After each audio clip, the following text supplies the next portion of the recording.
The Nuremberg Code is the most important document in the history of the ethics of medical research. The code was formulated 70 years ago, in August 1947, in Nuremberg, Germany, by American judges sitting in judgment of Nazi doctors accused of conducting murderous and torturous human experiments in the concentration camps, the so-called doctor's trial. It served as a blueprint for today's principles that ensure the rights of subjects in medical research. The 10 principles of the code are: First, the voluntary consent of the human subject is absolutely essential. This means that the person involved should have legal capacity to give consent, should be situated as to be able to exercise free power of choice, without the intervention of any element of force, fraud, deceit, duress, overreaching, or other ulterior form of constraint or coercion, and should have sufficient knowledge and comprehension of the elements of the subject matter involved as to enable him to make an understanding and enlightened decision. This latter element requires that before the acceptance of an affirmative decision by the experimental subject, there should be made known to him the nature, duration, and purpose of the experiment, the method and means by which it is to be conducted, all inconveniences and hazards reasonably to be expected, and the effects upon his health or person which may possibly come from his participation in the experiment.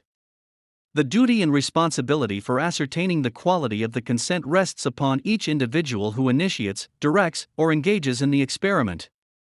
It is a personal duty and responsibility which may not be delegated to another with impunity.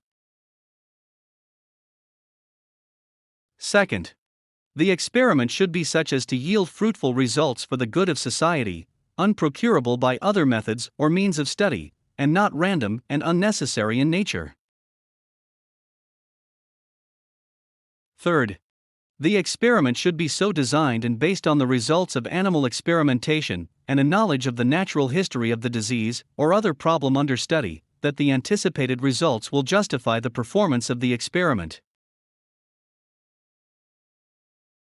Fourth, the experiment should be conducted as to avoid all unnecessary physical and mental suffering and injury. Fifth, no experiment should be conducted where there is an a priori reason to believe that death or disabling injury will occur, except in those experiments where the experimental physicians also serve as subjects. Sixth, the degree of risk to be taken should never exceed that determined by the humanitarian importance of the problem to be solved by the experiment. Seventh, proper preparation should be made and adequate facilities provided to protect the experimental subject against even remote possibilities of injury, disability, or death. Eighth, the experiment should be conducted only by scientifically qualified persons. The highest degree of skill and care should be required through all stages of the experiment of those who conduct or engage in the experiment. Ninth, during the course of the experiment, the human subject should be at liberty to bring the experiment to an end, if he has reached the physical or mental state where continuation of the experiment seems to him to be impossible. And finally, 10th, during the course of the experiment, the scientist in charge must be prepared to terminate the experiment at any stage, if he has probable cause to believe, in the exercise of the good faith, superior skill, and careful judgment required of him, that a continuation of the experiment is likely to result in injury, disability, or death to the experimental subject.